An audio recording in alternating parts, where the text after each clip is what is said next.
A Miss Marple Mystery. Chapter 1. The village of St. Mildred's was aglow with frosted lanterns and pine garlands, each window-sill dressed with holly, ivy, and candlelight. Children in woolen scarves chased each other along the frozen lanes, while grown-ups murmured greetings that masked old quarrels with seasonal cheer.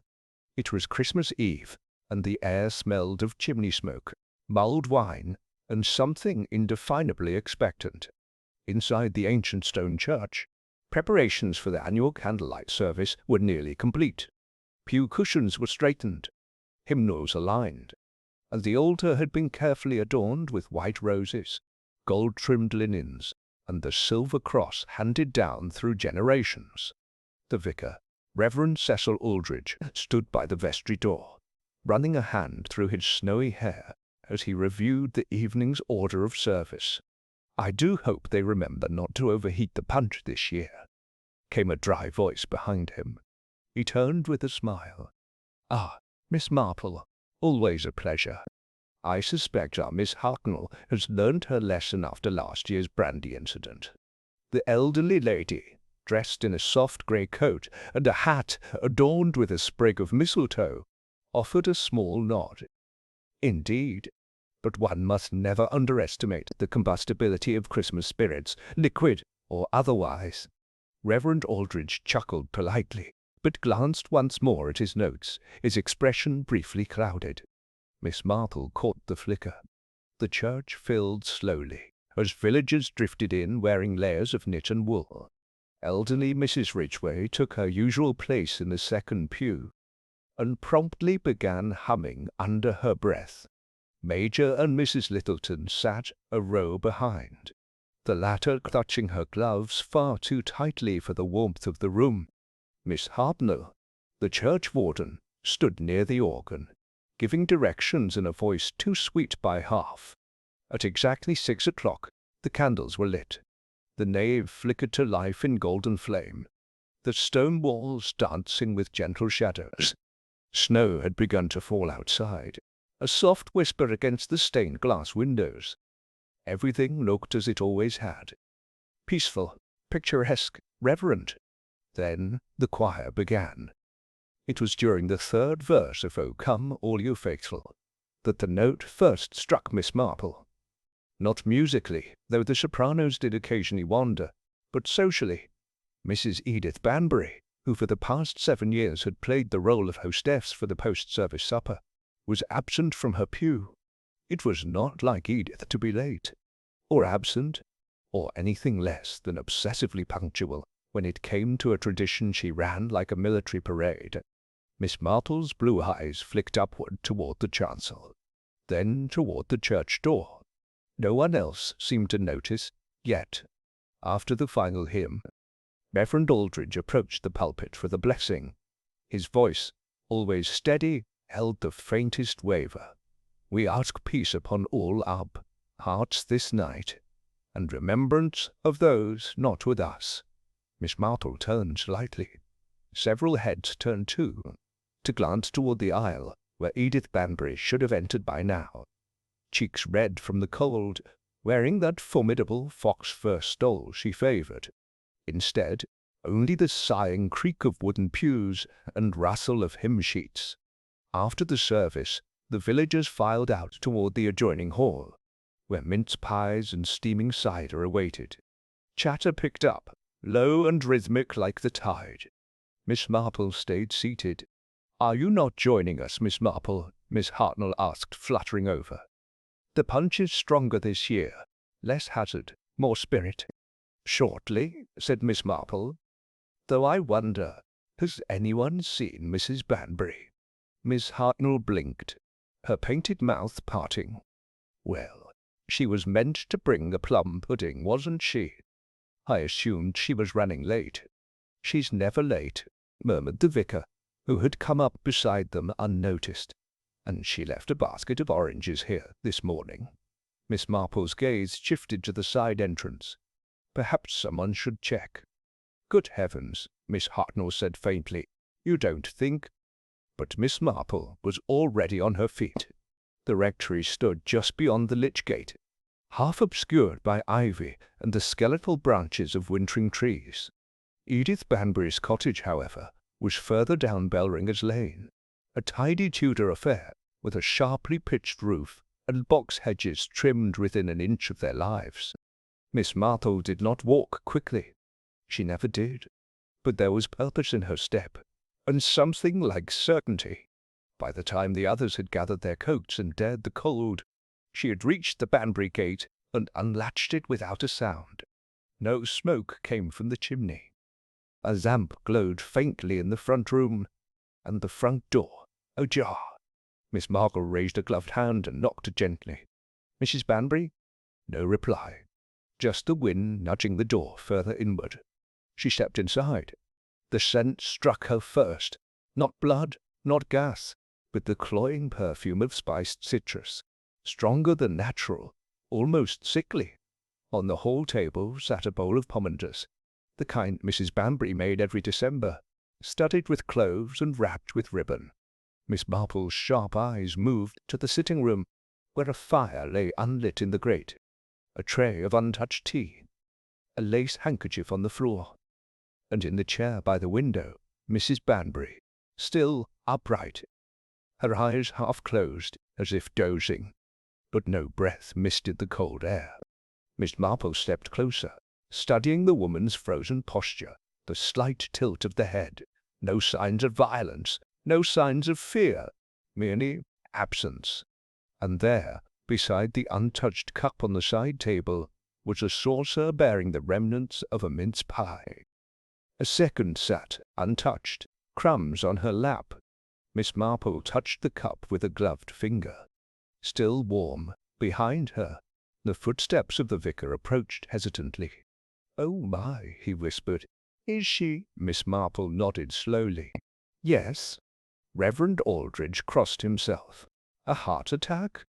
Miss Marple looked once more at the cup, the plate, the handkerchief, the unnatural stillness of the room. "Perhaps," she said quietly, but her gaze had already moved to the edge of the tea-tray, where a small folded paper rested unnoticed beneath the lace cloth, barely peeking out. Something about the positioning struck her. Not forgotten, tucked, almost hidden. She didn't reach for it, not yet. She only murmured, "This doesn't feel quite right." Outside, bells rang distantly as children sang carols on their way to the supper hall. Inside the Banbury cottage, something colder than the winter air had begun to settle. Something very much like murder. Chapter 2. By the time Constable Fry arrived, boots crunching through the snow, breath puffing like a steam engine, the sitting-room of Mrs. Banbury's cottage had taken on a peculiar stillness, as though holding its breath. Miss Marple had not moved from her place near the hearth. She sat upright in the corner armchair, gloved hands folded gently in her lap, her gaze resting not on the deceased, but on the details around her. The tea-tray, the cooling fire, the note half-tucked beneath the lace cloth. Reverend Aldridge stood awkwardly beside the hearth, attempting to look reverent and helpful, while casting increasingly uncertain glances toward the body. "Evening, ma'am," said Constable Fry, tipping his hat to Miss Marple, though his eyes didn't quite meet hers. "Reverend, now then, what have we got?" "Mrs. Banbury is dead," Miss Marple replied, softly but plainly. "Discovered just before 7 o'clock. Unresponsive. No signs of struggle." Constable Fry nodded slowly, his eyes moving over the scene. He was a sturdy young man, decent-hearted, but not much accustomed to unexpected deaths that didn't involve a doctor's note first. "Dr. Boyle's on his way," he muttered. "Slipped on the vestry steps earlier, poor man. Said he'd be round as quick as his cane allows. She appears to have been drinking tea," Reverend Aldridge added, lowering his voice as though the corpse might object. "I mean to say, it all looks rather peaceful." "Too peaceful," murmured Miss Marple. Fry blinked. "Beg pardon, ma'am." "She was never one to nap in the cold," Miss Marple replied. "Edith Banbury may have been many things, formidable, proud, a terror to unruly choir boys, but not careless. And yet the fire has been left to die. Her tea untouched, a half-eaten mince pie. It all feels suspended. Fry scratched behind his ear. Could have been a hard seizure, I suppose. Miss Marple inclined her head. Possibly. But her eyes flicked once more to the folded note.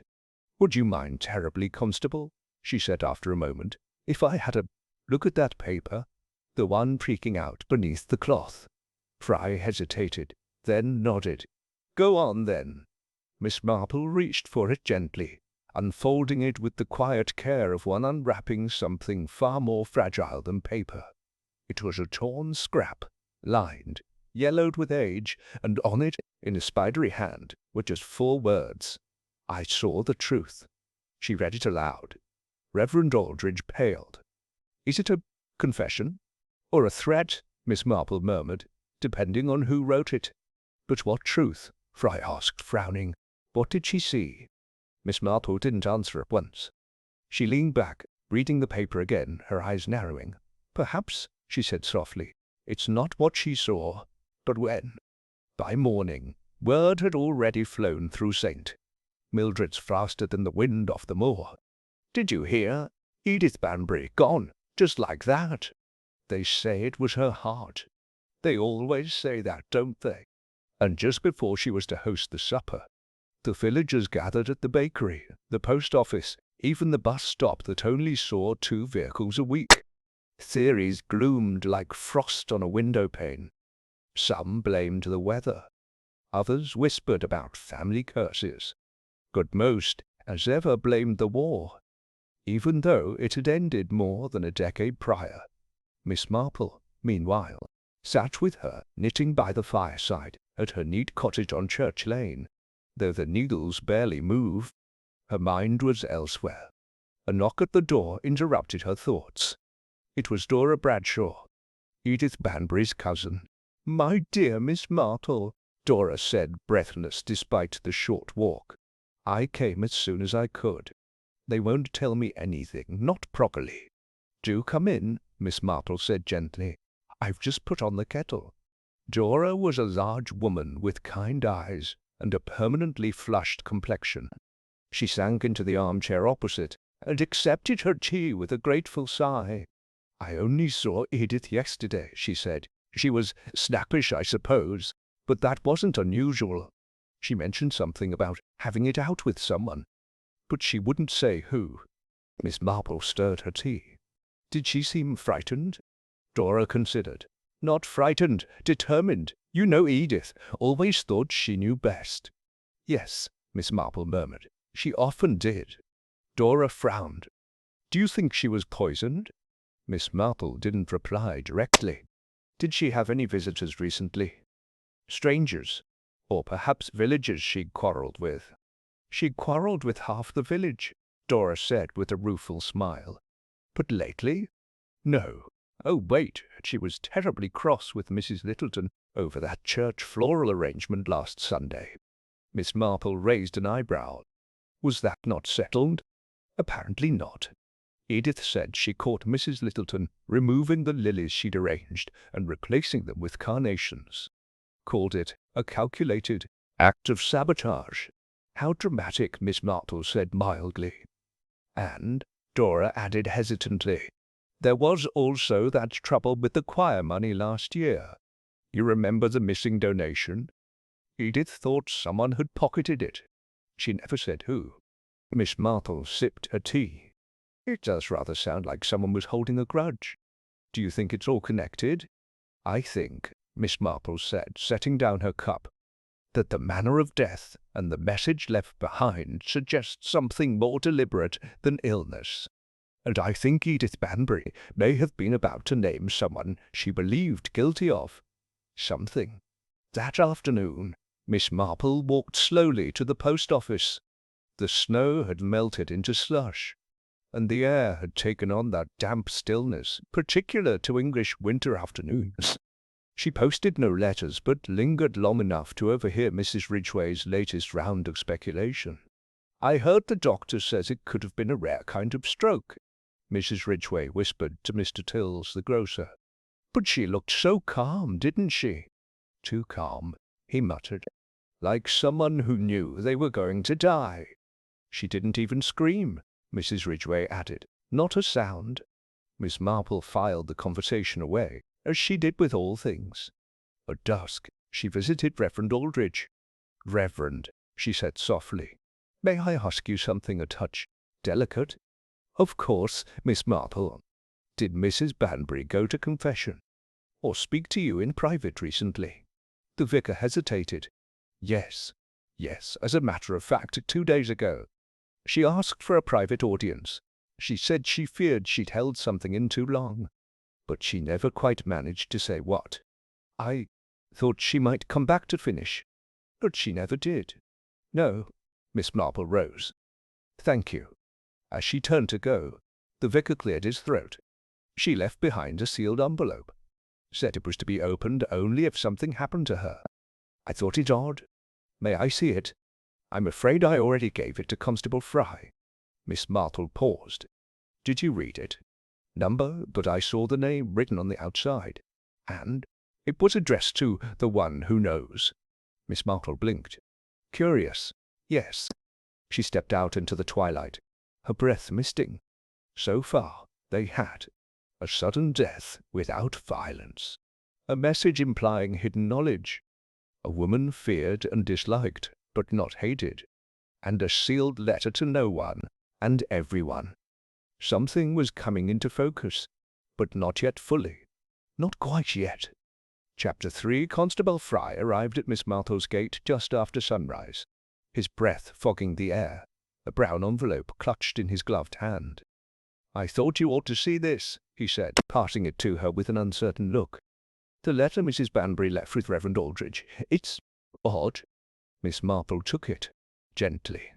The handwriting on the front was unmistakably Edith Banbury's, spiky, upright, and with the curiously firm pen pressure of a woman who liked things done her way. Across the flap, in ink slightly darker, of a woman who liked things done her way. Across the flap, in ink slightly darker than the rest, was written, To the one who already knows. Miss Marple nodded. Thank you, Constable. That's very helpful. I haven't read it, he said quickly. Didn't seem right. But it's not addressed to anyone specific. It is, Miss Marple said softly. Just not by name. He scratched the back of his head. What does that mean, then? It means, she murmured, carefully breaking the seal, she intended this for someone who would recognize themselves the moment they saw what was written. Inside was a single sheet of paper, thin, lined, and slightly brittle at the edges. Miss Marple read silently, lips pursed. Her expression didn't change, but her eyes sharpened. Then she folded the letter and tucked it back into the envelope. No names, she said, no confession. Number, but plenty of suggestion. Constable Fry shifted. Ma'am, if this is a murder inquiry, we'll need more than suggestion. You'll get more, she said, almost absently, but not by hurrying it. Edith knew precisely what she was doing. She planted the seed. The truth, as she put it, will grow. Later that morning, Miss Marple made her way to the church hall, where the Women's Guild had gathered, though the usual air of bustling industry was noticeably dampened. The table of plum puddings had been reduced to a single half-cut loaf of fruitcake, and conversation buzzed with quiet speculation. Terrible, really, Mrs. Ridgway muttered to no one in particular. To go like that on Christmas Eve. Do we know what the doctor said? Someone else whispered. Oh, they always say natural causes, don't they? Said Miss Hartnell. Though I heard she still had her gloves on. Who dies drinking tea with their gloves on? Miss Marple quietly joined the group, settling into a chair near the corner, her knitting in her lap, though she made no move to begin. How is Dora Bradshaw? She asked gently, addressing Miss Hartnell. Distraught, said Hartnell, and angry too. She thinks the vicar should have done more, whatever that means. Miss Marple nodded, then turned to Mrs. Littleton, who sat unusually still near the window, not once having commented on the quality of the mince pies. You had a small disagreement with Edith, didn't you, Miss Marple asked lightly. Mrs. Littleton stiffened. It wasn't a disagreement, merely a difference in taste. Lilies are inappropriate for Advent. I quite agree, said Miss Marple, though Edith did tend to take floral matters rather personally. Mrs. Littleton's teacup rattled against the saucer. You don't suppose anyone would do anything drastic over flowers, do you? No, said Miss Marple. But flowers can be the symptom, not the cause. That afternoon, Dr. Boyle made a slow, creaking journey to Miss Marple's cottage, leaning heavily on a cane and grumbling about the frost. She served him tea and ginger biscuits, which he accepted with a scowl that faded quickly once he took a bite. Well? She asked. Well, it's just as I thought, he said, brushing crumbs from his lap. No trauma, no bruising, nothing to suggest foul play. That said, he hesitated, rubbing his temple. Yes, I couldn't help but notice a faint discoloration along the edge of her lips. Very faint. Could have been the mince pie. Could have been something else. Like what? Well, there are compounds, rare ones, that leave little trace. Some of the old alkaloids, for instance. Belladonna in low doses, tasteless, almost undetectable, except perhaps by those familiar with country plants and their less wholesome applications. Exactly, but we've no evidence. No, Miss Marple said, rising. Not yet. Miss Marple's next stop was the Banbury cottage. She approached alone, the snow crunching beneath her boots. Inside, the rooms remained undisturbed, sealed off while the investigation lingered in limbo.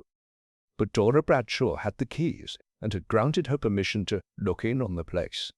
She stepped into the kitchen. Everything was precisely in place. Tin canisters neatly labelled, crockery gleaming on the shelves, the kettle washed and dried. But the teapot, earthenware, floral patterned, still sat on the counter. Miss Marple lifted the lid. A faint scent, bitter, earthy, almost metallic, lingered at the rim. She held her breath and checked the bin under the sink. 2 discarded mince pie wrappers, crumbs, and a torn corner of paper. No markings, just a corner. But it matched the texture of the message left on the tray. Someone had torn it from a larger page, which meant the message had been written in haste, not planned, reactively. Miss Marple closed the lid slowly, her mind knitting invisible threads together. That evening, back at her own hearth, Miss Marple penned 3 notes by hand. One was to Dora Bradshaw, the second to Reverend Aldridge, and the third, sealed and unsigned, was delivered quietly to Mrs. Littleton. She gave the maid a peppermint sweet when she handed it over. "What does it say?" asked the girl curiously. Miss Marple smiled. "Just a reminder." It was just after dark when Dora Bradshaw arrived, pale and agitated. "I've just remembered something," she said breathlessly. "I didn't think of it before, but it's strange. Very strange." "Tell me," said Miss Marple. 2 days before she died, Edith asked me if I still had the old holiday ledger. You know, the list of who hosted what over the years. I said I thought so. She asked if I'd look at 1949 in particular. Miss Marple blinked. "And did you?" "I did. That was the year she hosted the Boxing Day supper for the first time. But that's not the odd bit." She fumbled in her coat pocket and drew out a folded sheet. "Look." The names were written in Edith's sharp hand. All attendees of the 1949 supper. Next to one name was a penciled mark, an asterisk. Next to it, "Sick after mince pies." Miss Marple frowned. "Which name?" Dora pointed. "Beatrice Littleton." Chapter 4. Miss Marple sat at her writing desk that night, the fire crackling gently behind her. Before her lay 2 sheets of paper. One, the brief anonymous message found beneath Mrs. Banbury's tea tray, "I saw the truth," and the other Dora Bradshaw's holiday ledger from 1949, with its curious notation beside the name of Beatrice Littleton. "Sick after mince pies." Coincidence, perhaps, or pattern. Miss Marple did not believe in coincidence, not when it repeated itself across decades in nearly identical form. She rose, took up her shawl, and stepped outside. The moon hung low and heavy above St. Mildred's, casting the snow-covered hedgerows in a cold pewter light. She walked slowly down Church Lane, past the shuttered bakery and the darkened vicarage, toward the tidy cream-coloured house where the Littletons resided. It was not a social call. Beatrice Littleton answered the door herself, wrapped in a silken dressing-gown, and with a thin cigarette trailing smoke from her gloved fingers. "Miss Marple, at this hour?" "I do apologize," Miss Marple said gently, "but I thought it might be best to speak privately." Beatrice hesitated, then stepped back to allow her inside. The drawing-room was polished and orderly. Books aligned like soldiers, piano keys spotless, not a single cushion out of place. "I assume," said Beatrice, flicking ash into the fireplace. "I assume," said Beatrice, flicking ash into the fireplace, "this is about Edith." "Yes, I told you already I didn't like her, but that doesn't mean I wished her harm." "Of course," said Miss Marple, settling into a chair. "And yet, twice in 20 years after eating her mince pies, you became ill." Beatrice froze. "I never told anyone that," she said after a pause. "Not officially. But Edith noticed. She made a note of it in the 1949 Christmas ledger." Beatrice laughed, a brittle, high-pitched sound. "Oh, honestly, Jane, that woman kept records like a War Office clerk. Are you suggesting she poisoned me back then, too?" "I'm not suggesting anything," Miss Marple replied, "but someone might have. Either then or now." Beatrice's cigarette trembled slightly. "I've had stomach trouble all my life," she said. "Nothing sinister. It's hardly proof of murder." "No," said Miss Marple, "but I wonder why Edith brought it up again after so many years. Why she asked Dora for that particular year." Beatrice said nothing. "Did you argue recently?" Miss Marple asked. "We always argued about everything. Flowers, committees, seating charts." "Did she threaten you?" Beatrice hesitated. "Then she said she knew something, that I wouldn't like it getting out. But she was bluffing." "Was she?" Beatrice's eyes narrowed. "Are you accusing me, Miss Marple?" "No," said Miss Marple quietly, "but I think Edith was." The following morning, Miss Marple made her way to the local chemist. Mr. Penhaligon was arranging a window display of eucalyptus lozenges and wart cream when she arrived. "Ah, Miss Marple, something for the winter cough." "Not quite," she said, glancing around. "Do you stock belladonna?" He blinked. "Good heavens, not in years. Used to, back when it was a popular sedative. But regulations changed. You need a prescription now. Who might have access to such compounds without a prescription?" He scratched his chin. "Well, doctors, obviously. And some folk who grow their own, though not many left who know what they're doing. Dangerous stuff." "Indeed." Mr. Penhaligon lowered his voice. "You don't think this is about Mrs. Banbury, do you?" "I think," Miss Marple replied, "that she might have ingested something unpleasant, perhaps intentionally, and I'm trying to understand who might have had the knowledge to administer it." "Well," he said, "not many in the village, I'd wager. Maybe Mrs. Littleton. She studied herbal remedies during the war, gave lectures, drew her own foxglove too before the council made a fuss." "Did she?" Miss Marple said mildly. "How fascinating."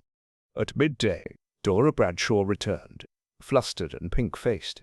"I've found something else," she said, pulling a small wooden box from her handbag. "Edith kept it hidden behind her sewing cabinet. I used the spare key." Inside the box was a folded bundle of letters. Some old, some yellowed. One sealed with a modern wax stamp. Miss Marple opened the topmost one carefully. The writing was different, rounder, more emotional. It was addressed to Edith and dated December 1949. The contents were brief. "I don't know what you think you saw, but I swear I would never hurt Beatrice. It was an accident. Too much clove oil, that's all. You mustn't say anything. It would ruin everything. Signed simply, H. Miss Marple's brow furrowed. Not Beatrice, not Edith, but Edward. At the post office, Miss Marple asked to see the old parish newsletter archives. She was a known and respected figure. No one questioned the request. She leafed through the pages, stopping at the December 1949 edition. And there it was, the planning committee for the Boxing Day supper. Head of catering, Helena Ridgway. Miss Marple sat very still. Helena Ridgway, now merely known as Mrs. Ridgway, long retired from village matters, harmless, talkative, slightly deaf, always in the second pew, is a woman whose fingers trembled a little too much when discussing Edith Banbury's death. That evening, Miss Marple visited Reverend Aldridge. I believe, she said, that Edith was not only killed, but that she was killed by someone who feared a very old truth was about to resurface. The vicar looked stunned. Who? I suspect we'll know very soon. She handed him the envelope Edith had left behind. You may wish to read this again. It doesn't name names, but it alludes to a shared past. A secret she'd kept, but no longer. And you believe that secret cost her her life? Miss Marple's voice was low. I believe the past always finds a way back to the present, especially when one tries too hard to bury it. That night, Miss Marple hosted a quiet gathering in her parlour. Mrs. Ridgway, Beatrice Littleton, Dora Bradshaw, Reverend Aldridge, and Helena Ridgway's daughter, Milly, who'd grown up and moved away but was visiting for the holidays. Tea was served. Biscuits passed.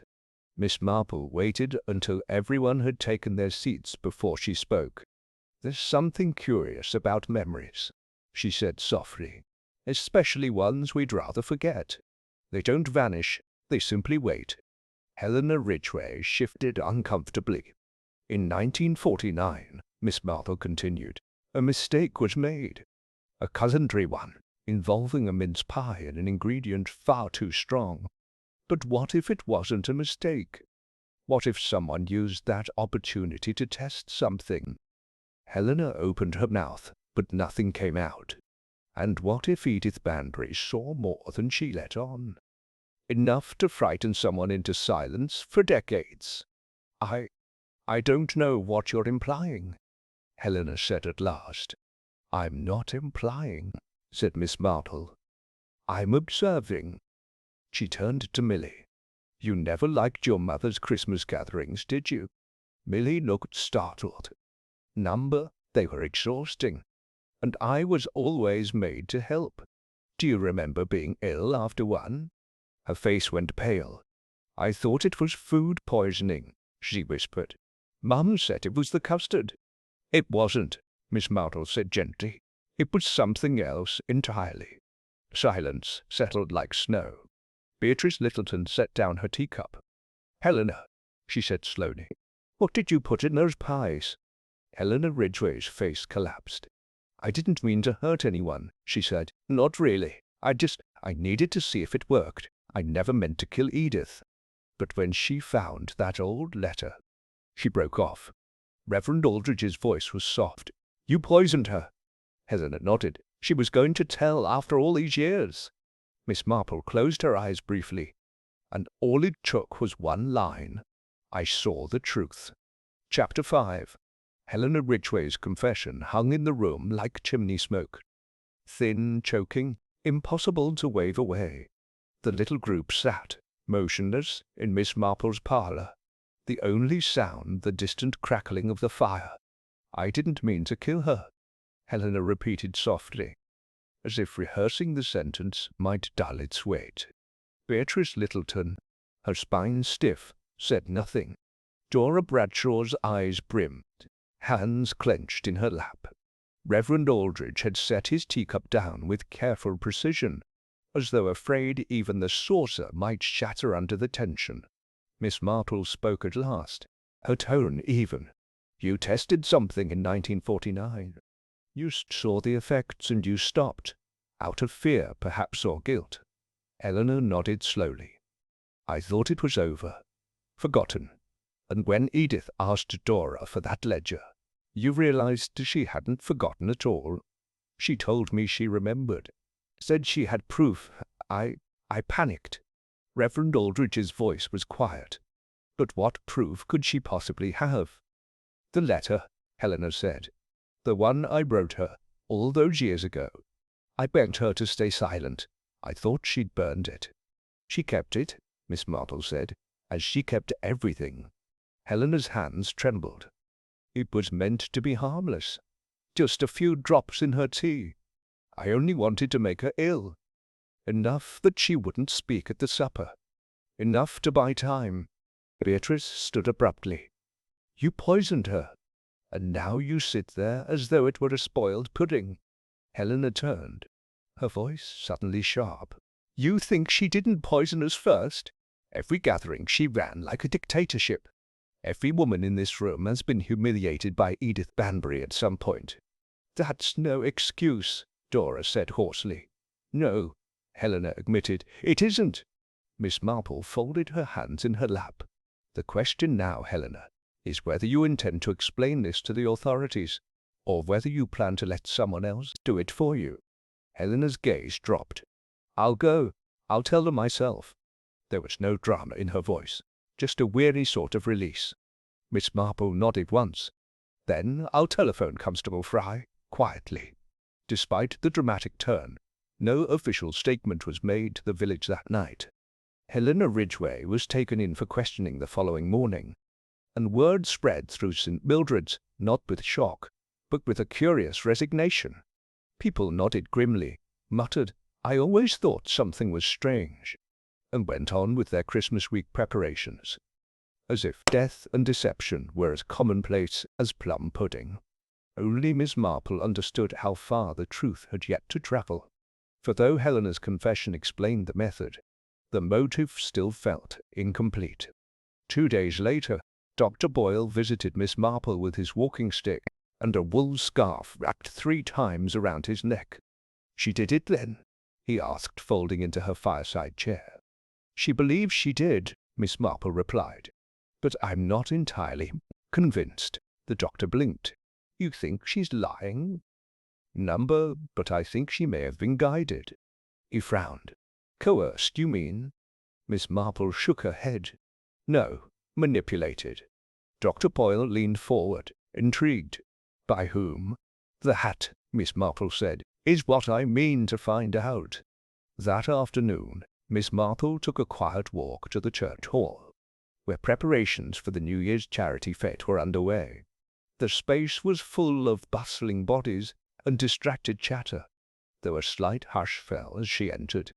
Even in St. Mildred's, mystery clung to its unravellers. Miss Hartnell approached with a basket of streamers.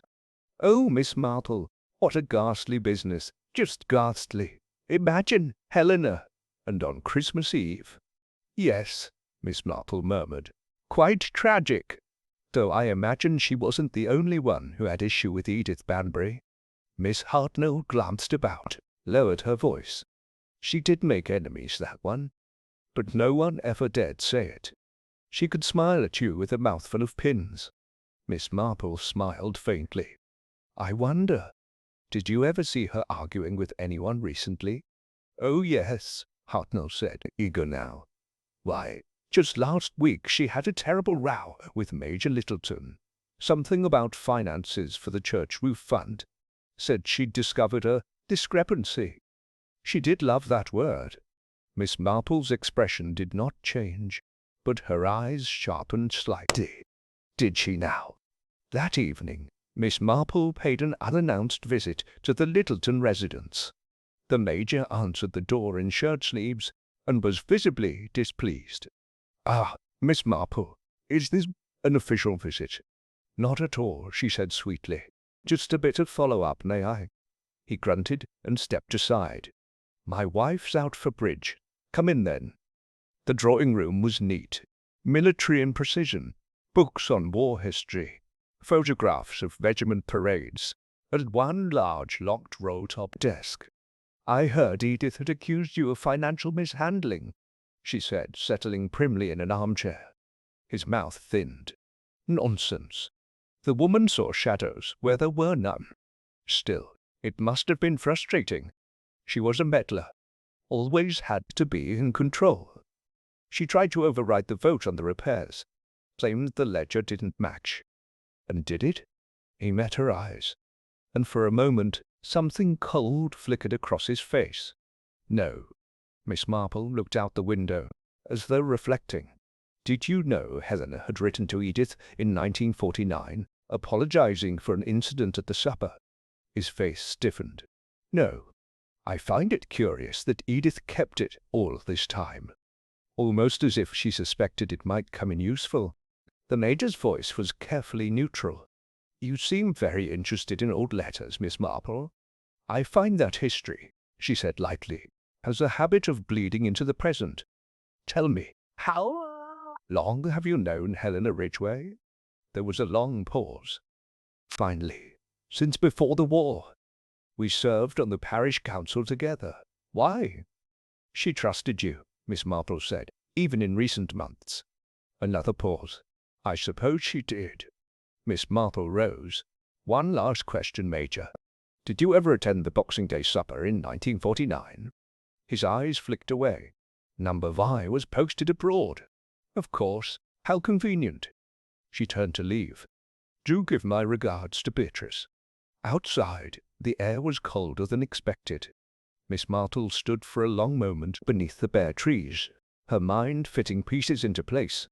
Helena's confession, Edith's ledger, the unexplained financial discrepancy, and the roll-top desk, locked. The truth had not yet finished revealing itself. Chapter 6. By the following morning, a soft fog had descended over St. Mildred's, blanketing the rooftops in pale grey. Miss Marple sat by her parlour window, with a teacup untouched at her side and the church newsletter folded in her lap. For the first time since Edith Banbury's sudden death, the story's outer layer had peeled back. Helena Ridgway's guilt explained the how, but Miss Marple was increasingly convinced it did not explain the why. Poison required motive, and Helena, while capable, had never struck her as cold. No, someone had pushed her, and Miss Marple suspected she now knew who. Miss Marple's first visit that day was not to the vicarage, nor the Littletons, but to the church's side office, where Miss Hartnell kept meticulous records of parish activities. Miss Hartnell, though fluttery in nature, was a skilled bookkeeper, and notoriously territorial about her storage cabinets. "Oh, Miss Marple," she said, startled, "is something the matter?" "Nothing at all," said Miss Marple with her usual soft smile. "I was simply wondering if you might have last year's donation records.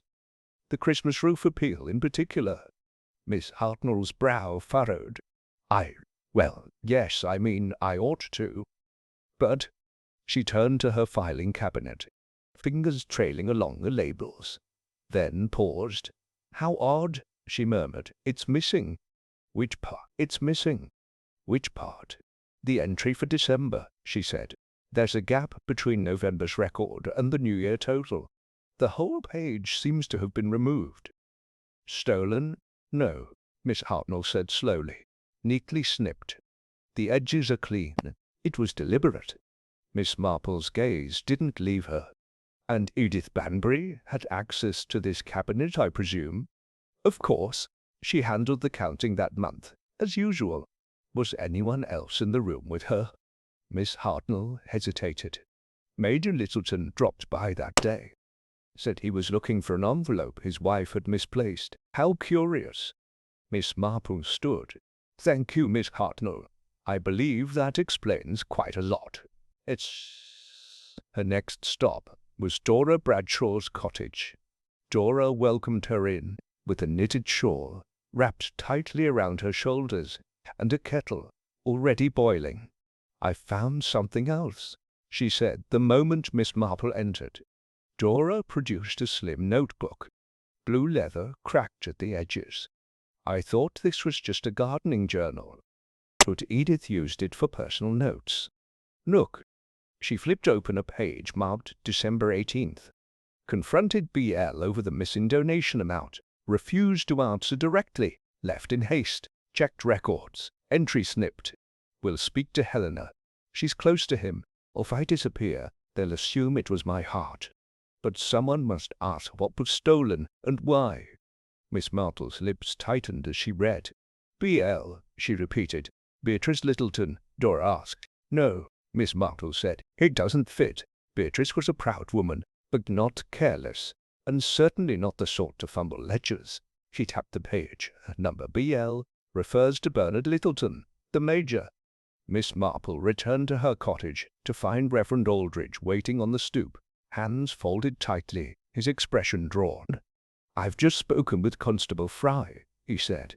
They've released Helena on bail for the moment. But he said you'd raised doubts about her guilt. I raised doubts about her being the only one guilty, said Miss Marple, ushering him inside. She handed him the notebook. He read the page slowly, his face growing pale. She thought she might be silenced. She knew something valuable had gone missing, Miss Marple replied, and she knew who had motive to ensure she never spoke of it again. The vicar looked troubled. But how does the Major fit into this? He had access to the records, said Miss Marple. He'd been accused before, subtly, never openly. But Edith was precise. She would never make a public accusation without proof. So she waited, watched, and when she found the missing entry, she confronted him. She told Helena. Miss Marple nodded. Helena had feelings for the Major, perhaps still does. And I believe the Major, calculating as he is, knew that. He may not have told her to act. He may have only suggested that Edith was dangerous, unwell, delusional, but he nudged her, and she did the rest. Reverend Aldridge sat heavily. My word. Miss Marple moved to the hearth and adjusted the coal. There's only one thing left to do, she said quietly. That evening, the Littletons hosted a small gathering, a rather transparent attempt to reassert normalcy.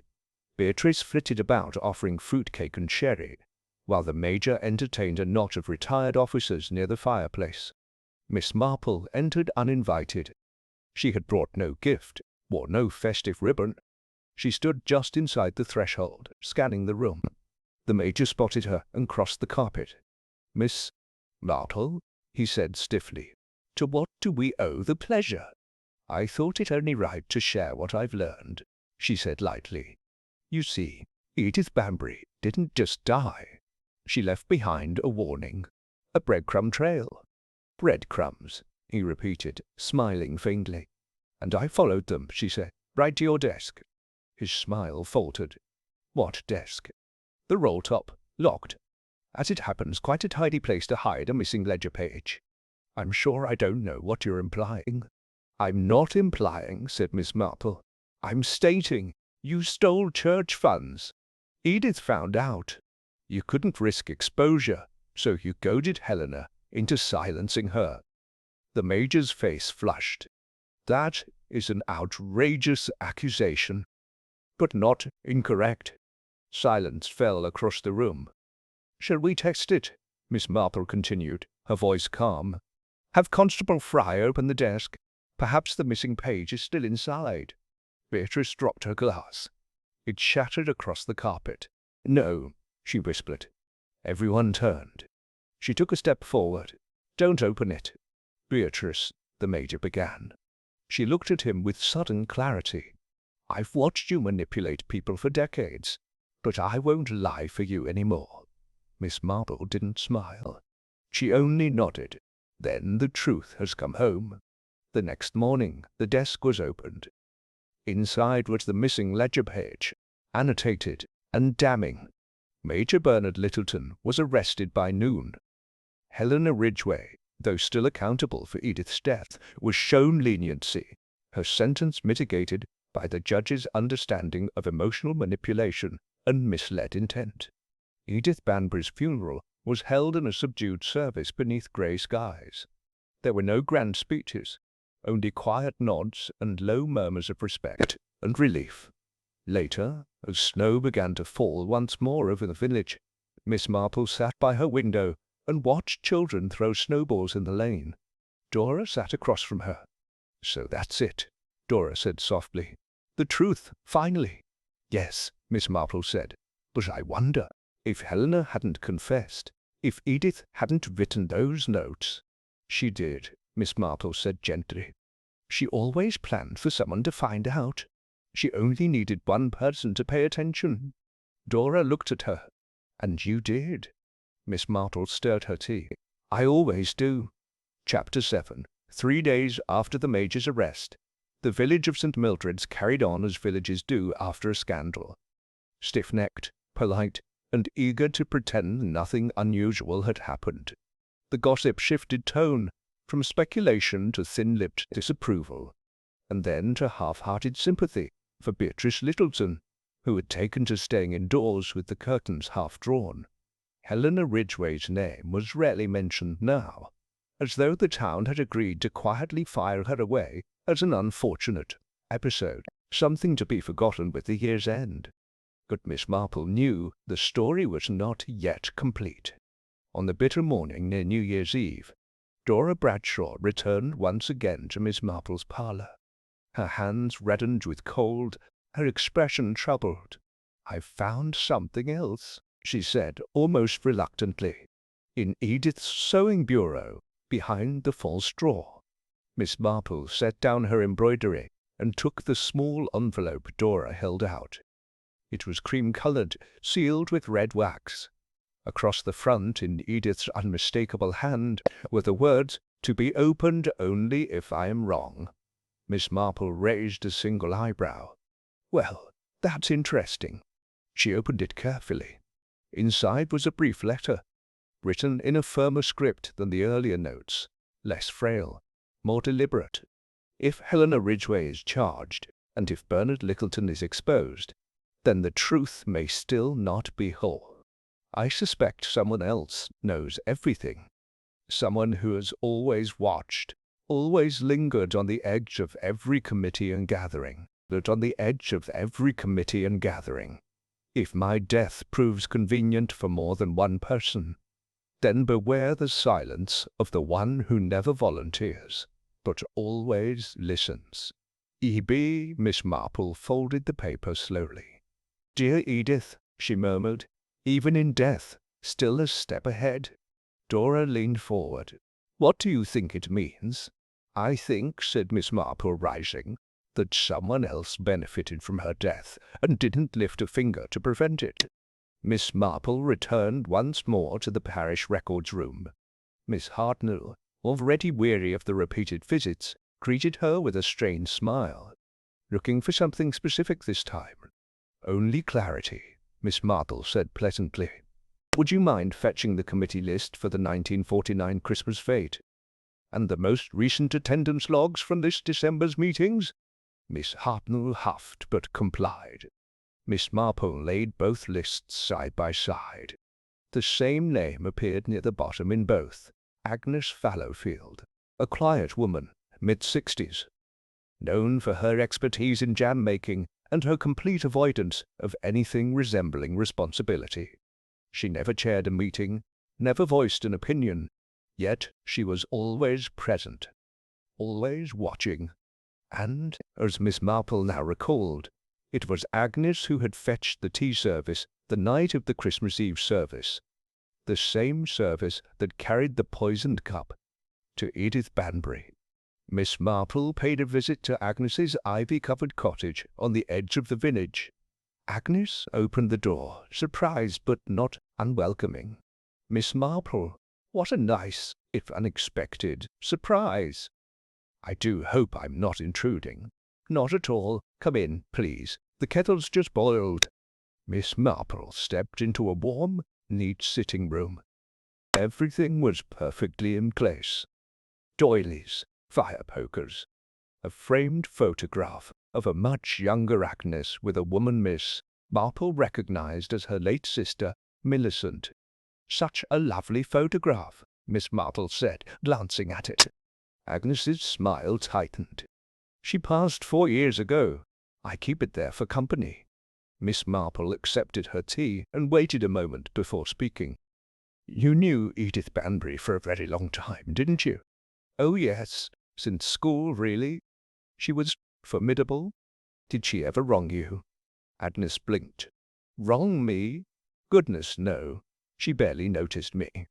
That's the thing about quiet people, Miss Marple said gently.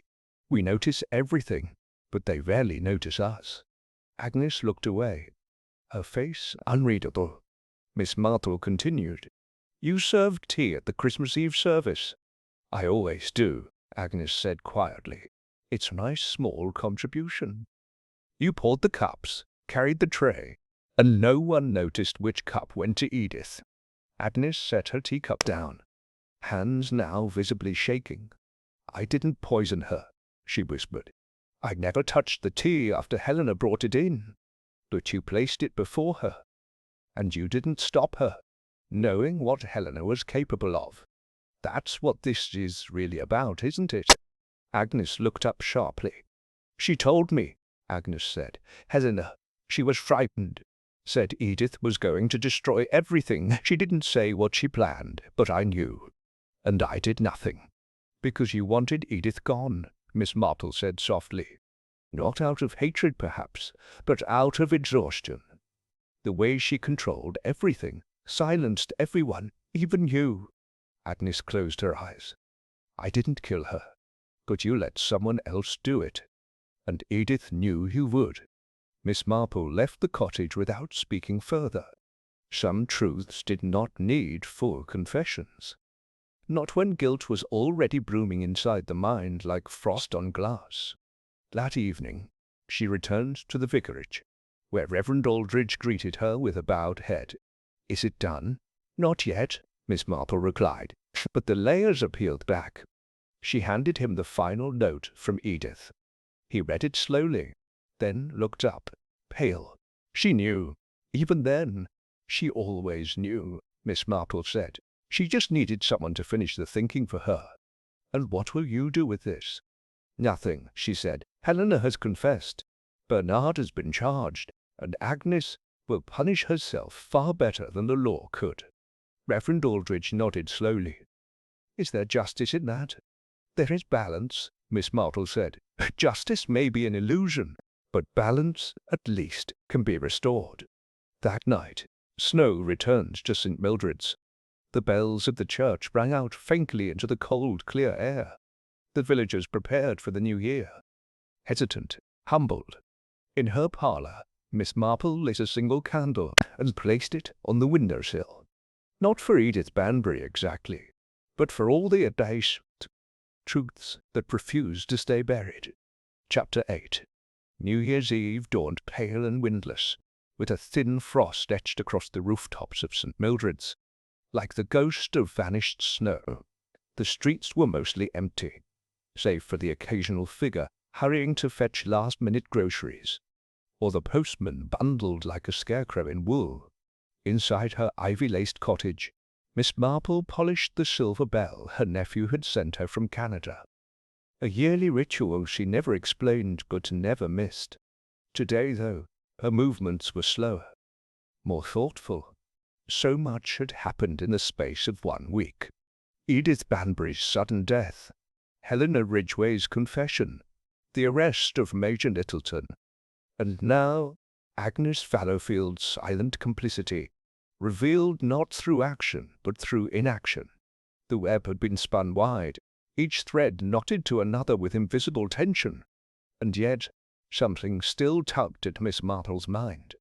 That afternoon, Constable Fry knocked at her door, cheeks pink from the cold, boots leaving damp prints on her doormat. Just thought I'd keep you informed, Miss Marple, he said. The inspectors reviewed the evidence. Major Littleton will be formally charged next week, embezzlement and obstruction. Miss Marple poured him tea and passed him a slice of seed cake. And Helena, they're leaning toward leniency. Suspended sentence, perhaps. Psychological factors. The doctor filed a report. He looked sheepish. To be honest, I think your notes helped the most. She gave a modest smile. Fry leaned back, chewing. Can't help wondering, though. Why now? I mean, the money went missing months ago. Helena could have acted then, or not at all. What changed? Miss Marple refilled his cup. Pressure, she said simply. Pressure applied in precisely the right place. Helena was guided, not ordered to act. And when people feel cornered, they make poor decisions. Fry looked unconvinced. Still seems a bit convenient, all this happening at once. Yes, said Miss Marple, almost too convenient. After Fry left, Miss Marple sat in silence for some time, her eyes fixed on the flickering fire. Then, as if remembering something she had meant to do all along, she rose and fetched a slim notebook from her writing desk. It was Edith Banbury's personal record, Dora's earlier discovery. Miss Marple had read through most of it already, but now she turned to the final pages, scanning with sharper purpose. On the last entry, made 2 days before her death, Edith had written, "Spoke to Beatrice again." Something in her face, uncertain, not certain, not guilt, fear maybe. Helena still avoids me. And Bernard, he grows cold when I press him. One more loose end. Agnes brings the tea, but I saw her near my study last week. That key was missing an hour later. There's something deeper. Someone pulling more than one thread. Miss Marple's fingers stopped on a scrawled name at the bottom of the page, barely legible, as though written quickly. Penhaligon. She blinked. The chemist. The next morning, New Year's Day, Miss Marple made her way down to the village pharmacy. The shop was dim and draughty, the windows fogged from within. Shelves lined with old ointments and curious powders cast long shadows in the weak light. Mr. Penhaligon, the chemist, looked up from his ledger with a start. "Miss Marple, Happy New Year to you." "And to you," she replied. "I do hope I'm not interrupting." "Not at all. Come in, come in." Miss Marple glanced about the shop. "I was reflecting," she said gently, "on what you told me last week, that you no longer stock belladonna." He nodded. "Correct, been years. Only used for rare prescriptions now." "Curious," she said, "because Helena Ridgway said she obtained it from someone discreet. Someone local? Not for a prescription, just a sample?" Penhaligon's mouth thinned. "I'm afraid I don't know what you're suggesting." "I'm suggesting," said Miss Marple calmly, "that you knew about the missing church funds long before Edith did. And I suspect that when Helena approached you in confidence, troubled by something Edith had discovered, you saw an opportunity to protect someone, or perhaps to protect yourself." Penhaligon stared. Miss Marple, I merely offer advice, not poison."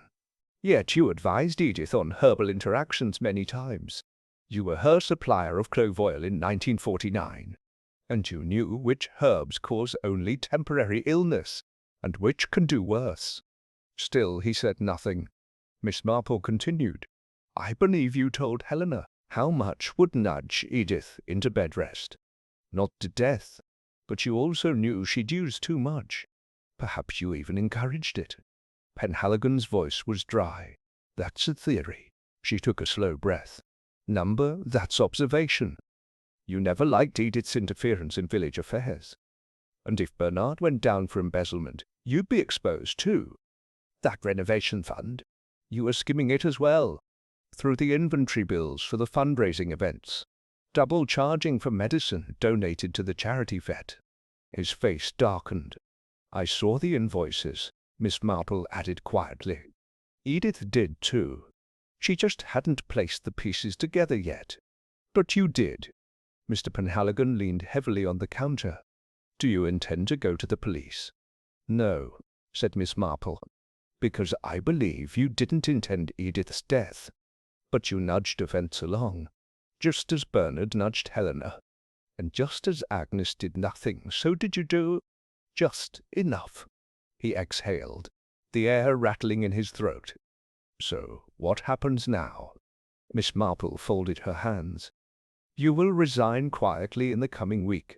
You'll donate the remainder of your accounts to the church restoration in full, and you'll never interfere in anyone's health again." His voice was tight. "And if I don't?" She looked him squarely in the eye. "Then I shall simply share what I know. And unlike Edith, I won't be silenced." That evening the bells rang in the new year. St. Mildred's gathered in the churchyard with paper lanterns, scarves wrapped tight, and mugs of spiced cider clutched in gloved hands. Music played softly from a gramophone. The air was calm, and so was Miss Marple. She stood near the back, her face bathed in candlelight, watching as Agnes Fallowfield helped pass around sweets to the children, watching as Dora and Reverend Aldridge exchanged quiet words, watching as Beatrice stood alone beneath the archway, head high, shoulders set. The past week had shifted the village, not shattered it, but subtly realigned it, like a painting rehung on truer nails. And that, Miss Marple thought, was the most one could hope for. Balance restored. Chapter 9. On the first morning of the new year, the village of St. Mildred's was glazed in frost, each rooftop shimmering with silver light. The streets were nearly silent, save for the low chime of church bells in the distance, and the faint scrape of a broom outside the bakery. A kind of hush had settled, not quite peace, but the pause that follows after long-buried truths rise to the surface. Miss Marple sat at her breakfast table with a small plate of buttered toast and the newest issue of the St. Mildred's Parish Bulletin. She read with mild interest birth announcements, a misplaced umbrella after the fete, and a paragraph thanking the villagers for their restraint and dignity during recent regrettable events. A neat euphemism, that. But her attention lingered on the very last item.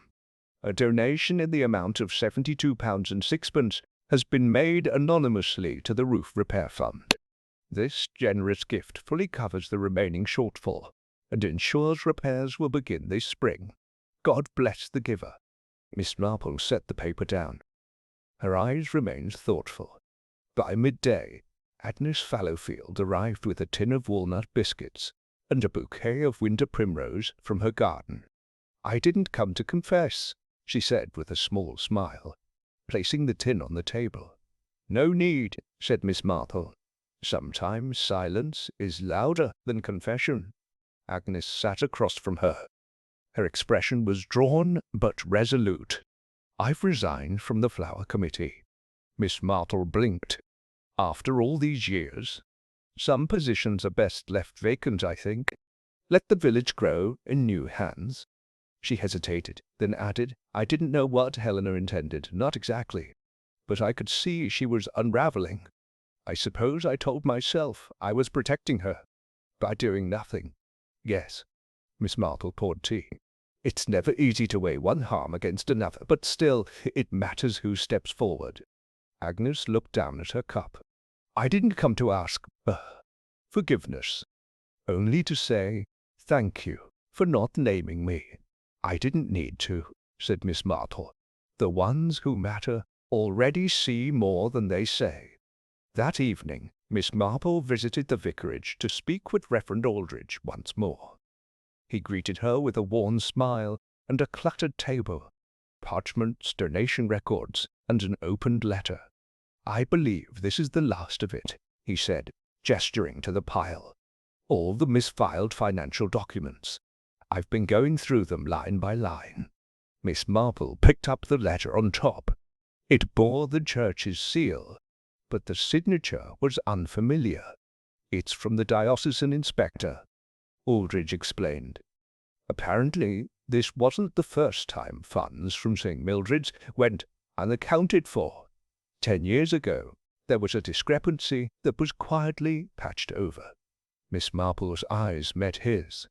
"Let me guess. At the time, Edith handled the accounts, and Bernard Littleton was chair of the Restoration Committee." He nodded. "She may not have known then," said Miss Marple, "but I suspect that discovery, hidden even from herself, was what started her down this final path. Old documents unearthed, connections clicking into place. It wasn't just about revenge. It was about rebalancing history, said the vicar softly, "about making it right." Miss Marple nodded. Even if it meant putting herself in danger. She always did relish a dramatic exit, Aldridge murmured. She wanted justice, Miss Marple corrected, but she settled for clarity. The following day, Helena Ridgway left the village. No one saw her off at the station, and she asked that no fuss be made. She carried only 2 suitcases and wore no makeup. Dora Bradshaw, watching discreetly from her parlour window, said she looked older, but freer. Miss Marple received a short note that afternoon. "Miss Marple, thank you. I will live with what I did, but because of you, I will also live. H.R." The only person who had not spoken since the unravelling was Beatrice Littleton. She had not visited, nor written, nor returned to the guild meetings. Her house remained still, shades drawn, her presence only visible in the flicker of a hallway light or the rustle of curtain lace. Until the morning she appeared unannounced at Miss Marple's gate. She wore her usual deep green coat, a smart hat with a single feather, and carried a leather handbag. Her face was calm but rigid. "I won't stay long," she said once inside. "Tea?" Miss Marple offered. "Number, thank you." Beatrice remained standing. "My husband," she said slowly, "was not an easy man, nor a kind one, but I believed once that he was loyal. To the church, to the village, to me." Miss Marple said nothing. "I knew of his arrogance, but I didn't know of the theft. Not really. I suspected. Edith confirmed it, indirectly. That's why she confronted him." Beatrice's voice did not tremble. "I've spoken with the bishop. I'll be resigning from all committee work. I'll be leaving for my sisters in Sussex by spring." "I'm sorry," said Miss Marple. "I'm not," said Beatrice. "I think I might finally breathe." She hesitated, then opened her handbag and removed a small velvet box. She placed it on Miss Marple's side table. "It's Edith's. She lent it to me years ago. Said it was for safekeeping. I suspect she knew I wouldn't give it back unless she forced the issue." After she left, Miss Marple opened the box. Inside was a brooch, ivory and silver, shaped like a snowdrop. Pinned beneath it was a note.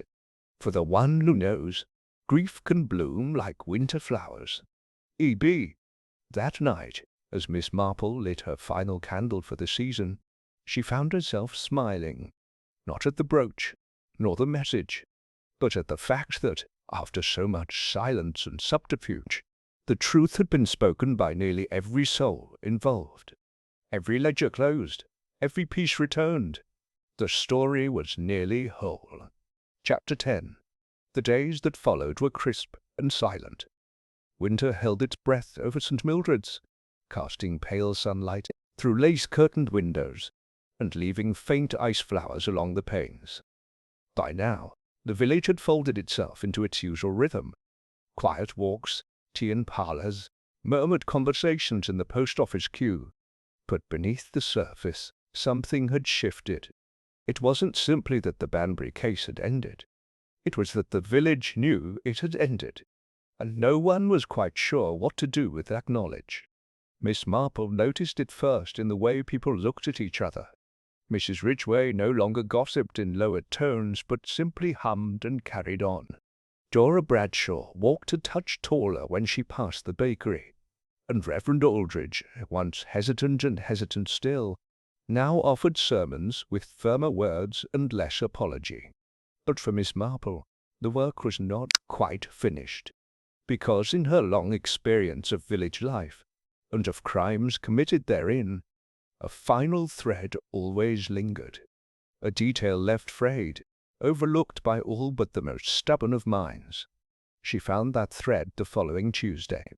It began quite mundanely, with a drawer that stuck. Miss Marple had decided to reorganize her recipe cards. Citrus peel biscuits in one stack, almond tarts in another, when the bottom drawer of her sideboard refused to open. It caught on something wedged at the back. After a bit of polite coaxing and a less polite tug, the culprit emerged, a folded slip of parchment paper. At first she thought it merely old wrapping, but when she unfolded it, she froze. It was a list, written in Edith Banbury's handwriting, titled Observation Notes, Harvest Meeting, September. Miss Marple read carefully. Beatrice, unusually quiet, sat far from Bernard. Bernard watched Helena during discussion. Roof. Agnes agreed to vote without speaking, only nodded. Dora hesitated when I asked about cashbox total. Hartnell removed envelope before meeting started. Wojciech Penhaligon, too eager to offer new budget summary, pushed papers forward too quickly. Vicar, expression unreadable, seemed distracted by Bernard's interjections. Miss Marple sat back. This was not idle gossip. This was a record, collected deliberately by a woman who had begun to suspect that something deep and perhaps widespread was amiss. This was from months before her death, which meant Edith had been watching everyone, even those who hadn't played direct roles in the final events, which meant something else entirely. There might be one more person who had a role yet unexamined. Miss Marple's next visit was to the vicarage. Reverend Aldridge welcomed her with open arms, though he looked tired. "I must admit," he said, as he stirred sugar into her tea, "I thought we'd reach the end of it all. I suppose that was too hopeful." "I thought so too," Miss Marple replied, "until I found this." She handed him the parchment. He read it, lips thinning as he moved down the page. When he looked up, he seemed visibly older. "She watched us all," he murmured. "She did," said Miss Marple. "But what strikes me is that your name was included, though nothing you did was remotely suspicious. Unless," she paused, "unless you knew what Bernard Littleton was doing and chose not to say anything." Aldridge looked down at the paper. "I suspected. Once, a long time ago. But I told myself I had no proof. And I knew Edith would find it, eventually. So I waited. I confess I thought, if she exposed him, I wouldn't have to. You abdicated the responsibility." He winced. "Yes. And when Helena approached you, worried, frightened, you comforted her." "I did. But you didn't warn her off the path she was taking. I didn't ask what she meant to do." Miss Marple was silent for a moment. "I don't believe you intended harm, Reverend. But in your way, you allowed it." His voice was very low. "What should I do now?" She stood, drawing on her gloves. "Begin again, with honesty, with fewer secrets buried under stained glass and sermon notes." He nodded. And for once, she thought, he might. That evening, Miss Marple penned one final letter. It was not addressed to the constabulary, nor to a solicitor. It was to Dora Bradshaw. She wrote simply, "Dear Dora, I believe Edith knew you had doubts long before she spoke them aloud. She trusted you enough to keep the ledger, enough to give you the brooch. She knew your conscience was not burdened, but she also knew you would carry the memory longer than most. You must not let it weigh you down. Guilt is not yours, but clarity may be. Yours, Jane Marple." She slipped it into an envelope and walked it to the post. Box herself, the evening air sharp against her cheeks. The next day, Agnes Fallowfield quietly began tending to the church garden again. She brought no fanfare, offered no explanations, but her winter roses, usually a tangled mess, were trimmed precisely. A small act of atonement, perhaps. Miss Hartnell resumed her duties as if the past month had never happened, though her gossip lost its cruelty. Beatrice Littleton moved out of St. Mildred's the following week. No farewell party was held, but she left a single note with the vicar to be read at the next Women's Guild meeting. "Sometimes we mistake silence for grace, but silence has its own weight. I wish you all lighter hearts than mine. B.L." Miss Marple spent the remainder of the week dusting her bookcases and mending the frayed hem of her green cardigan. When Constable Fry stopped by for tea, she told him the full story, not for the sake of arrest, but to complete the record. "So that's it then?" he asked. teacup balanced in one hand. "Yes," Miss Marple replied. "That's it. No more surprises." "No," she said with a faint smile. "But surprises are never the issue. It's the things we choose not to see. That's where the real trouble begins." He nodded, and they finished their tea in quiet agreement. And so, the mystery that had begun with a still figure at a candlelight service ended not with a flourish or applause, but with mended fences, empty chairs, and truths acknowledged at last. Edith Banbury had ruled her village fiercely, but in her final days she had done something far rarer. She had seen it, all of it, and she had left just enough behind for someone else to draw the final line. Chapter 11. The frost began to melt by the second week of January. A thin layer of green returned to the hedgerows, and the village of St. Mildred's eased into a slower, softer rhythm. The scandal that had cracked through its centre, so sharp and sudden, now settled into something subtler, a memory, with edges dulled by time, but never quite forgotten. Inside her parlour, Miss Marple carefully tucked away Edith Banbury's final ledger page between the pages of Lives of the Saints. Not for secrecy, but for safekeeping. She had learned long ago that some truths did not belong in police reports or committee minutes. Some belonged in the silence of the observant.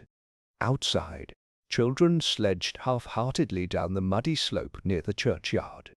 Their laughter drifted faintly over the rooftops, and for a brief moment the village sounded just as it had before the Christmas Eve candlelight service had darkened into tragedy. But not quite. At the vicarage, Reverend Aldridge stood at the pulpit alone, rehearsing Sunday's sermon aloud. His voice was steadier than it had been in weeks, though a faint waver still slipped into the word forgiveness. He had made quiet amends, first with Helena, then with Dora, and lastly with Miss Marple, whom he now visited weekly, always bringing orange marmalade as a peace offering. He had confessed to his own cowardice, not publicly, but privately, in the chapel. That, he suspected, would suffice. But the weight of his complicity would not lift easily, not while Edith Banbury's chair in the front row remained empty. Dora Bradshaw had begun hosting the Women's Guild meetings in her own front room, where the chairs were mismatched and the table wobbled slightly, but the air was lighter. No one interrupted anyone else. No one raised their voice over flower choices or tea schedules. There was even laughter. On one particular afternoon, Dora asked Miss Marple to remain after the others had gone. "I wanted to show you something," she said, retrieving a modest paper envelope. Inside were 3 faded letters and a pressed sprig of rosemary. "She wrote them before Christmas," Dora said, "to me, to Beatrice, and this one, for you." Miss Marple took the letter in silence. It was written in Edith's small, angular hand, firm but thoughtful. "Dear Jane, if you're reading this, you've done what I could not. I always trusted you would. I was never a kind woman, nor a patient one, but I knew people. I knew them well enough to know that knowing isn't always enough. Sometimes it takes someone braver than myself to draw the curtain back. You were never afraid to look where others refused. For that, I thank you." Edith Miss Marple folded the paper quietly and tucked it into her handbag. "She was difficult," Dora said, "but she loved this village in her way." "She did," Miss Marple said gently, "and I believe this was her way of protecting it, right to the end." Meanwhile, Beatrice Littleton had begun writing again. Word had reached the village that she was staying in Sussex with her sister, and had submitted a column to a regional journal under a pseudonym, B.L. Miss Marple received a copy by post. The piece was titled, "On the Subtle Poison of Silence." It spoke not of crimes, but of conversations never had, of warnings unspoken, of the way people convinced themselves that keeping peace was more important than keeping truth. Miss Marple read it twice, And then she wrote back, "My dear Beatrice, silence is a choice, yes. But so is finally speaking. I'm glad you've begun. J.M." That same week, Constable Fry knocked at Miss Marple's door one final time. Not to ask questions or deliver updates, but simply to sit. "I wanted to say," he said, blushing furiously, "thank you.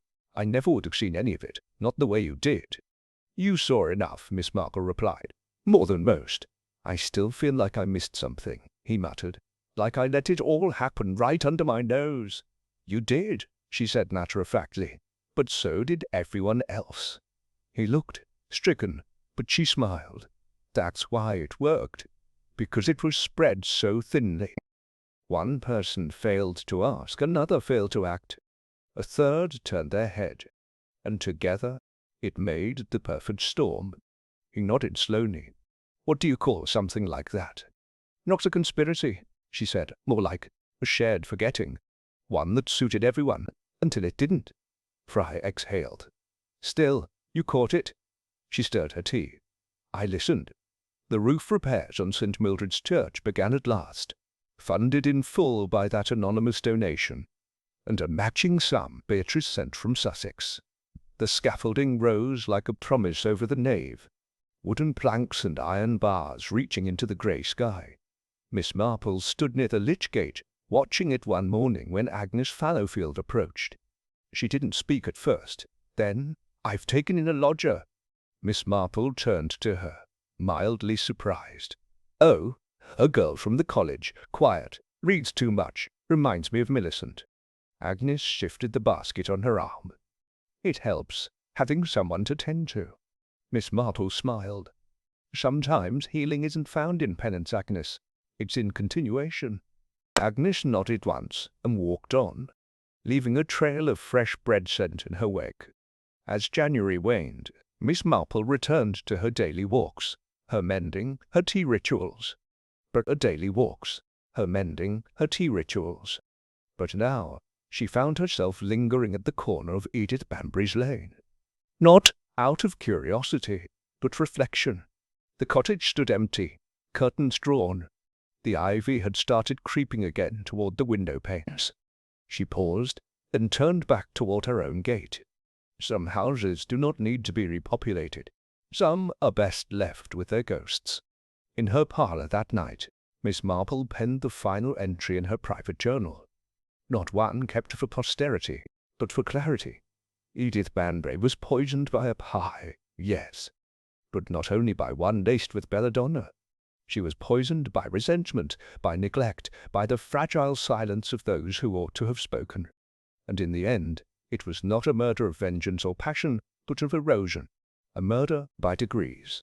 And yet the truth was found, balance restored. And St. Mildred's, though change, endures. She closed the book, extinguished the lamp, and drew her shawl close. Outside, the stars had returned. Chapter 12. The choir returned to St. Mildred's on the first Sunday in February. The service was modest, a hymn or two fewer than usual, the sermon trimmed to avoid chill in the old stone nave. But the voices rang out with something closer to reverence than routine. The nave, under its partially restored roof, glowed faintly in the low winter light, each voice rising into the woodwork like smoke through rafters. Miss Marple stood at the back, as was her habit now. She rarely took a pew these days, not out of grief, but perspective. From the back one saw everything, the twitch of a nervous shoulder, a glance too swiftly averted, a silence filled more by memory than presence. She'd once called it the choir of the unspoken. Today it was unusually quiet, but not empty. After the service, Reverend Aldridge approached her in the narrow cloister walk. He carried 2 mugs of lukewarm tea in trembling hands, and passed her one without a word. They stood in silence beneath the stained glass window, depicting St. Cecilia, the patron saint of music, whose eyes were always lifted skyward, even in death. "She's gone," the vicar said quietly. Miss Marple nodded. "She is. I don't just mean Edith. I mean, whatever this was, the air feels different." "It always does," she replied, "after winter breaks." He looked at her carefully. Do you believe it's finished? All threads tied, she said, sipping her tea. Some cleanly, some knotted out of reach, but nothing loose. He gave a half laugh. What a thing to say that about a murder. She glanced toward the nave. A murder, a theft, a silence. They're all just pieces of a story. It's not the nature of the crime that matters. It's whether the truth is allowed to sit beside it. And has it? For now. That afternoon, Dora Bradshaw gathered a small group at the village hall to discuss a new tradition. A candlelight supper held not on Christmas Eve, but a month later, far enough from the memories, but close enough to carry them forward. No one argued, not even Miss Hartnell. Mrs. Ridgway suggested hosting it herself this time, quietly, with sensible food, and to everyone's astonishment, several nodded. No fuss, no speeches, just warmth. Miss Marple, seated near the window, offered no opinion, but her smile reached her eyes. On the eve of the supper, Dora returned once more to Edith Banbury's cottage. With the help of a solicitor, she had been named executor of Edith's estate. Not a fortune by any measure, but tidy enough. She'd sorted through account books, jewellery boxes, and tins of buttons, all meticulously labelled. She had returned heirlooms to the appropriate cousins, sorted out subscriptions to discontinued fashion magazines, and cleared the pantry of expired plum preserves dated back to 1962. But one small thing remained. A piano. It was not ornate, nor finely tuned, but Edith had kept it for decades. It sat beneath a velvet cover, embroidered with lilies. Dora lifted the cover now and sat gingerly on the bench. She pressed a key. The note rang out soft and clear, F-sharp. Another, then a third. A half-remembered hymn emerged. She didn't know the name. Outside, snow fell once more, quiet and thin, like the last movement of a song you almost missed. The supper, held 2 days later, was simple and warm. Candles flickered across the long trestle tables. Teacups clinked. The soup was modest and well-spiced.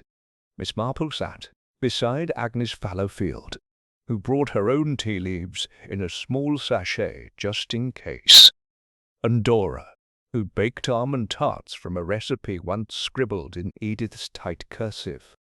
As the guests settled, Reverend Aldridge stood and cleared his throat. Ladies, gentlemen, friends. They looked up. I won't preach, but I will say this. We do not honor the past by forgetting it. We honor it by learning from it, by speaking when silence no longer serves. He raised a glass to those we miss and those who remain. And no one said Edith's name aloud, but all of them heard it. Later that evening, Miss Marple walked home beneath a sky so clear it looked scrubbed. The stars above St. Mildred's blinked faintly like embers, and the moon hovered pale and polished over the trees. She paused at the gate to her cottage and looked back toward the village hall. Soft light spilled from the windows. Inside, laughter echoed faintly. Not loud, not brash, but real. She stepped inside and removed her shawl. At the mantel, she retrieved Edith's brooch, the snowdrop of ivory and silver, and pinned it to the edge of her knitting basket. Not as a memento, but as a mark. She returned to her chair, poured herself one final cup of tea, and sat, eyes half closed, listening to the silence. Not the heavy kind, but the sort that follows a song once finished. The final reasoning. All the mysteries were complete. Who killed Edith Banbury? Helena Ridgway administered the poison, spurred by fear, isolation, and a nudge too subtle to be called a command. Who set the crime in motion? Bernard Littleton, who stole from the church and manipulated those closest to him to preserve his standing. Who stood by silently? Agnes Fallowfield, Reverend Aldridge and Penhaligon, each complicit in their own way, through inaction or failed assistance. Why did Edith not act sooner? Because she waited. Because she wanted to be right. Because she knew her time was short, but her truths long-reaching. And who solved it? A woman with knitting needles in one hand and human nature in the other. The last confirmation. 3 weeks later, a letter arrived at Miss Marple's cottage. It bore no return address. Inside was a photocopy of a signed statement made by Penhaligon, retired, voluntarily removed from practice, and having donated his remaining assets to the roof fund in full. At the bottom was a single typed line, "For the village, and for the truth. May it stand longer than silence ever could." Aftermath. The church roof was restored in early spring. Birds nested in the eaves again. Children resumed their games on the green. The Women's Guild held their first meeting without a single raised voice. Miss Marple, seated beneath the rose trellis in her garden, lifted her face to the new sun and resumed her knitting. She would not tell the story again. She didn't need to. It had ended as the best stories do, with no loose threads. End of chapter 12. End of story.